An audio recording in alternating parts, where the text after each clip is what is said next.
guys, welcome back to Clearwater Music. I'm your host Sam from Samuel Plays Brass, and today we have another special instrument to look at. This is a JP-172 Mark IV tenor horn in the key of E flat.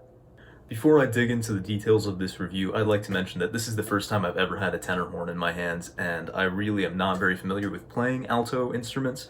So if you're looking for a very professional review with standard tenor horn repertoire and grade A playing, this isn't really the place, but I hope you'll stick around and leave a like on this video if you enjoy. So for anyone as of yet unfamiliar with what it is I'm actually holding in my hands, let me catch you up to speed. Officially called a tenor horn, we sometimes call this an alto horn in the United States because the term tenor is a little bit of a misnomer when this instrument plays the alto role, in between the trumpet in B flat and the baritone in lower B flat.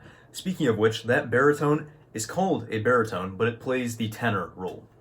Welcome to Brass Instruments 101. We love it here. So anyways, in the key of E flat, its home key if you will, its natural harmonic state, the tenor, or alto, horn sounds like this.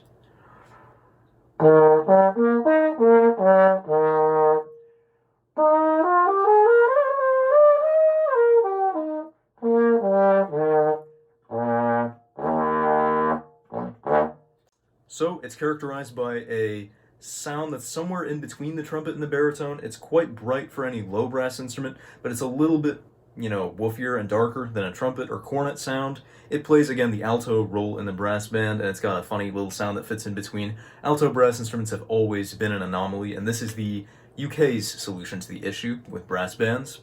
So it's a fun little thing to play. It's, in terms of the construction of this instrument, it's very lightweight, and it feels fairly nimble. I would be doing a better job of demonstrating that in my playing if I was a better tenor horn player, but again, this is my first time with the instrument, so take it with a grain of salt, as you will. The range of the tenor horn can vary wildly based on the player. Alto brass instruments really have all sorts of players on them, from high brass natives to low brass natives, so it's tough to pinpoint, but on this particular instrument, you get the best response between low written G and high written G.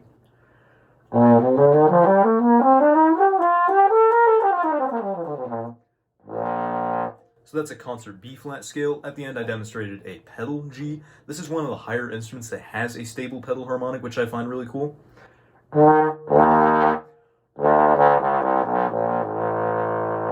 Pedal tones are not super useful in conventional music and don't really fit into the conventional range, but nonetheless I like getting that barky sound down there, and it responds pretty well on this instrument. The regular low register, kind of low G, low F sharp, can be a little bit stuffy on this instrument, so you're going to have to be prepared to supply it with some warmer air, and then it will sound pretty nice. Up high, above high G, it does get to be a little bit of a struggle.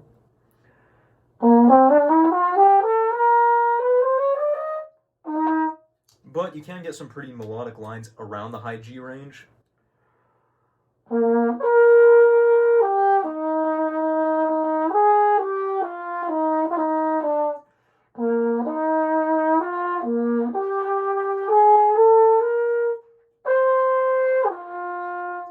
I actually particularly like A on this instrument. A is usually a nice note on E flat pitched instruments.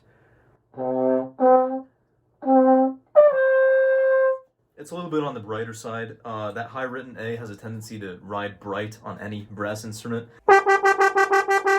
But it's, honestly, this instrument has a nice slotting around that register. I think that's kind of the golden area. Low G to maybe high A.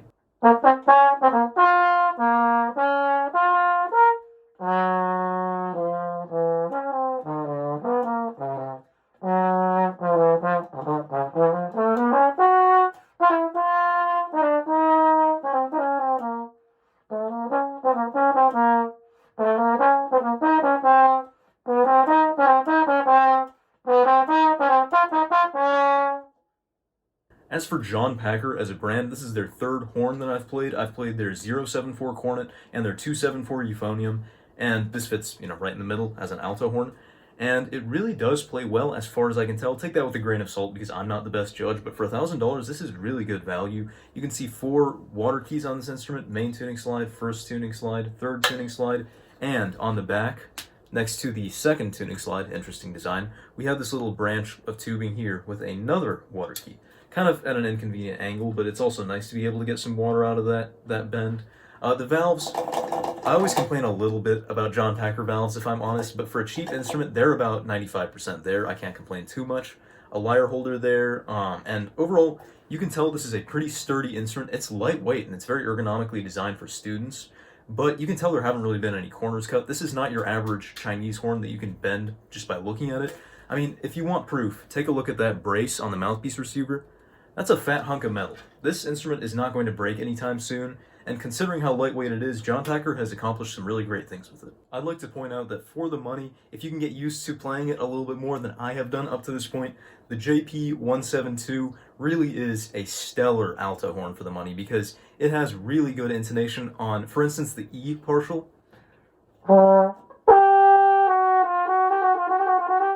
That's an atrocious one for E-flat instruments. E-flat pitched instruments are notoriously bad on that partial, and this instrument handles it just fine, honestly. I find myself not using the alternate fingerings too much on that octave because there just isn't as much of a need for it as I expected, considering my past sour experiences with E-flat instruments. So, very good intonation all around. I'm still having trouble lipping things personally because I'm not an alto player in any respect, but I can tell the intonation is really, really nice on this horn. The sound is particularly nice in the softer volumes. I really enjoy playing quietly on this thing. Cranking's a little bit hard for me, but softer, at softer dynamics, this is a really, really nice instrument. It sounds really sweet.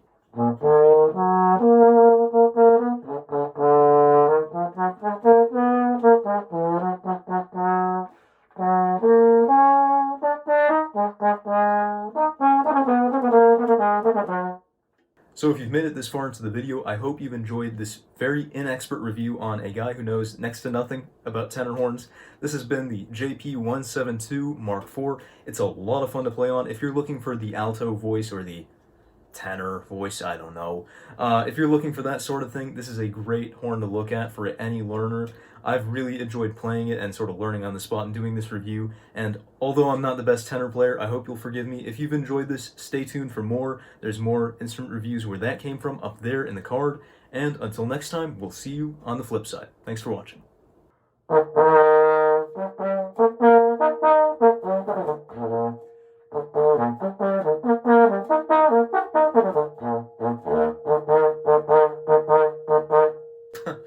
I don't know what to play on this thing.